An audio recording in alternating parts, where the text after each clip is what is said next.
The prairie stretched wide and endless, a golden sea of grass swaying under the harsh breath of the wind. To most men it was emptiness, but to Elias' heart it was all he had left. His ranch sat alone against the horizon, its barns leaning with age, its fences groaning against the weight of time. By noon, he was out in the fields, mending broken posts, feeding cattle, or riding the edges of his land.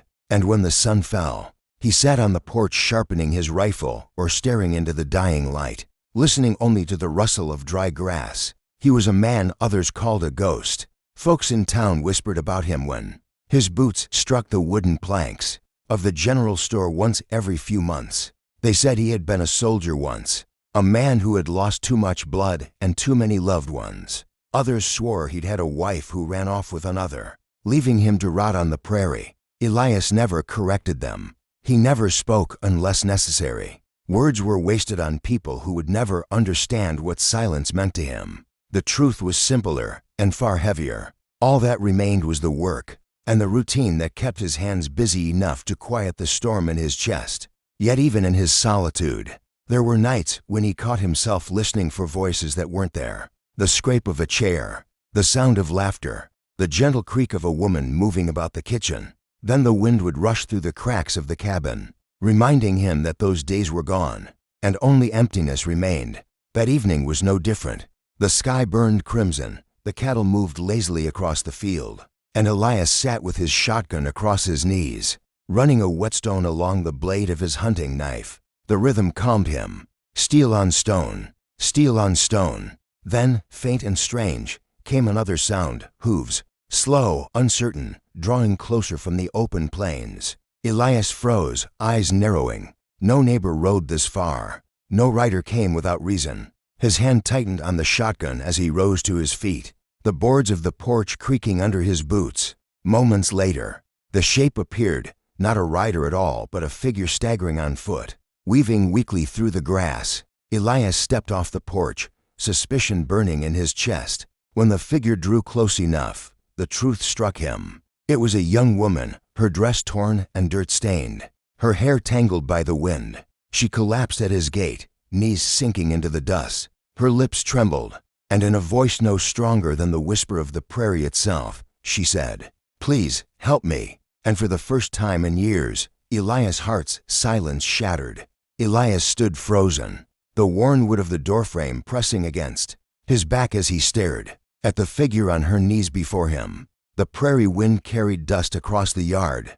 The cattle lowed in the distance, but all of it seemed far away, muted, swallowed by the sight of the girl slumped at his door. She was young, far too young to be wandering these lands alone, and her dress, once pale, was now stained with earth and sweat. Her hands trembled against the dirt as if even the act of holding herself up had become too heavy. For years Elias had lived with silence as his companion, but now the silence felt like a noose tightening around his throat. Slowly, he lowered the shotgun, though his grip on it remained tight. "Who are you?" he muttered, his voice gravelly from disuse. The girl's lips moved, but no sound came out, only a rasp, a whisper of desperation. She leaned forward, pressing her forehead against the wooden step, and then she collapsed fully, her body crumpling like a rag doll. Elias cursed under his breath, glancing at the horizon where the sun was already sinking low, painting the sky in fiery streaks. Trouble always came at dusk. He bent down cautiously, his shadow falling over her face. Up close, he saw bruises along her arms, scratches across her cheek, and eyes that fluttered open for just a moment to meet his. He knew that look. He had seen it before in the mirror years ago, when he himself had been running from ghosts. He should have left her there. Every bone in his body told him not to get involved, not to invite someone else's burden into his fragile existence. He lifted the girl carefully, surprised at how little she weighed, like carrying the memory of someone long gone. He carried her inside, placing her on the old cot by the fire. The cabin smelled of smoke and leather, of years of solitude, but now it felt different, as if the presence of another human being stirred life back into its walls. Elias poured water from a tin cup and pressed it gently to her lips. For a long time, Elias just stood there, his shotgun leaning against the wall, watching her chest rise and fall. He didn't know who she was, what danger she carried, or why fate had dragged her to his door. All he knew was that the silence he had guarded for years had been broken, and deep down, a part of him feared it would never return. The prairie wind carried with it a silence Elias' heart had grown to trust, but tonight that silence felt unsettled, as if the land itself held its breath. The old rancher stood in the doorway of his cabin, shotgun resting loosely in his hands, eyes fixed on the figure collapsed at his feet. The young woman's body trembled with exhaustion, her dress caked with dirt, the fabric torn as though she had walked for days through thorn and dust. Elias's first instinct was suspicion. Out here, strangers never arrived without a reason, and reasons often came with trouble. He crouched slowly, his knees creaking like old timber, and studied her face in the faint glow of the lantern hanging above the door. She was no outlaw, at least not one he could recognize. Her hands bore no calluses of a gunfighter, her frame too slight for one used to violence. Yet the desperation in her voice, when she had whispered, "Help me," lingered in the air, like a brand pressed against his heart. For years he had closed his door against the world. Loneliness had become a second skin, one he wore without complaint. But as he watched the woman's chest rise and fall in shallow breaths, he realized solitude had never tested him quite like this moment. With a sigh that seemed to carry the weight of decades, Elias lifted her gently into his arms. Her body was light, and he could feel the bones through the fabric of her dress. He pushed the cabin door open with his shoulder and stepped inside, laying her on the rough-hewn cot against the far wall. The fire crackled in the stone hearth, throwing shadows across the wooden beams overhead. He poured water from a tin jug into a cup, kneeling beside her and tilting it carefully to her lips. She stirred faintly, swallowing a few sips before slipping back into restless half-sleep. Elias sat back on the stool, eyes never leaving her. Questions pressed at him. Where had she come from? What had driven her across the barren land? And most of all, what dangers might be following close behind? Outside, the cattle lowed in the distance, and the night stretched wide and dark, offering no answers. For the first time in years, Elias' heart felt the fragile presence of another life within his home. He muttered to himself, voice rough from disuse, "What in God's name have you brought to my door, girl?" Elias stood frozen on the porch, the sharpening stone still in his hand, though the knife it had worked on now lay forgotten by his boots. For years he had lived with nothing but silence, and in that silence, he had found a rhythm, a cold comfort. But now that rhythm was broken. The girl knelt there in the dirt, her hair tangled, her dress torn, her face streaked with the kind of exhaustion that comes from running too long without rest. She tried to speak again, but the words caught in her throat, no louder than a whisper carried away by the prairie wind. The old rancher's eyes narrowed. Trouble had a way of finding a man, even when he hid himself as far from the world as Elias had. He studied her closely, the tremor in her hands, the blood dried along the edge of her sleeve, the way she looked not just tired, but hunted. But something in the way she knelt, desperate yet unbroken, pulled at the part of him he had buried years ago, the part that remembered what it was like to care. He crouched slowly, resting the shotgun across his knees. "Who's after you?" he asked, his voice low and rough from years of disuse. The girl's lips trembled. She shook her head instead of answering, as though speaking her truth would summon it closer. Elias's jaw tightened. Whatever shadows she carried, they were near enough that he could feel their weight pressing on his land. For a long moment, neither moved. The prairie stretched silent around them, the barns looming dark against the fading light, cattle shifting restlessly in the distance. The air felt heavy, waiting for his choice. He could close the door, leave her to fate, and return to the quiet life that had dulled him into a ghost. Or he could open it, invite danger back into his world, and risk the one thing he had guarded above all, his peace. Finally, Elias reached down and took her by the arm, rough but not unkind, pulling her gently to her feet. "Inside," he muttered, "before someone sees you out here."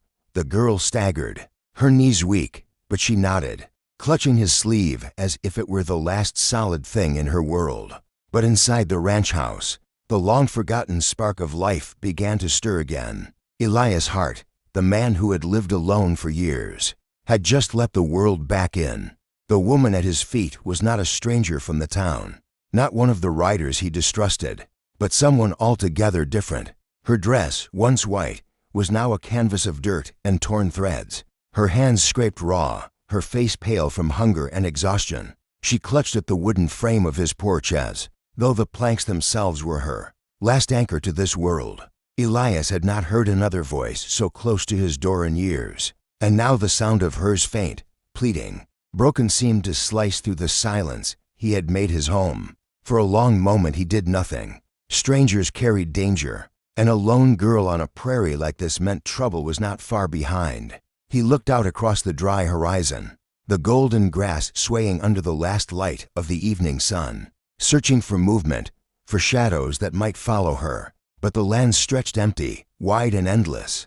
Only the cattle stirred in the distance, their dark shapes grazing without care. His eyes returned to her. She had collapsed forward now, her breath shallow, a soft whimper escaping her lips. Elias felt the sting of something he had not allowed himself to feel in years. Compassion. He tried to bury it under the hardened shell he had built, but the sight of her frailty cracked through the wall. Slowly, as though afraid she might vanish like a mirage, he knelt beside her and placed a rough hand on her shoulder. Her skin was cold. "Can you hear me?" he muttered, his voice rusty from disuse. Her eyelids fluttered but gave no answer. She was half conscious, half lost to exhaustion. She was lighter than he expected, as though she had not eaten in days. Her head rested against his chest, and for the first time in years, Elias' heart felt the presence of another heartbeat so close to his own. He carried her into the cabin, the floorboards groaning beneath his boots. The small room smelled of smoke and old wood,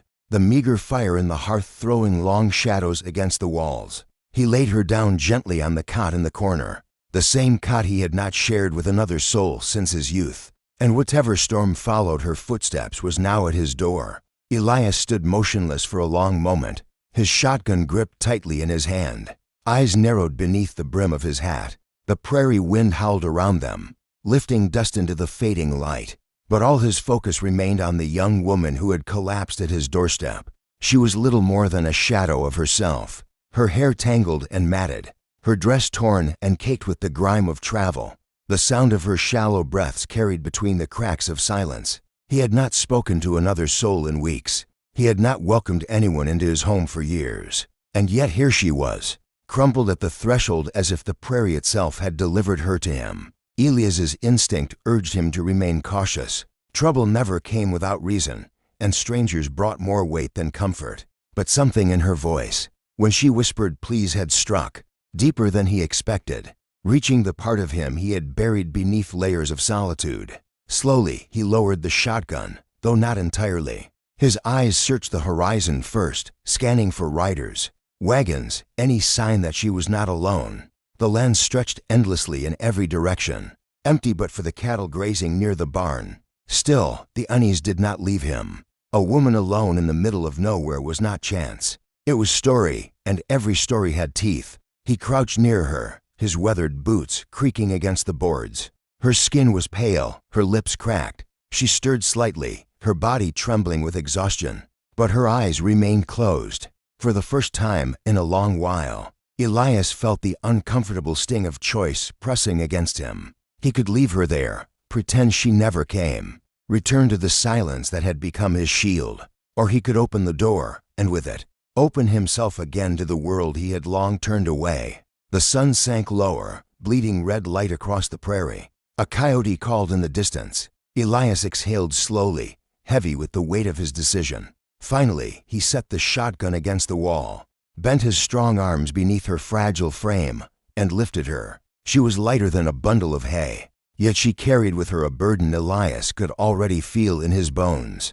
He carried her inside his cabin, a place that had not seen another presence in years. The story of Elias' heart, forever altered.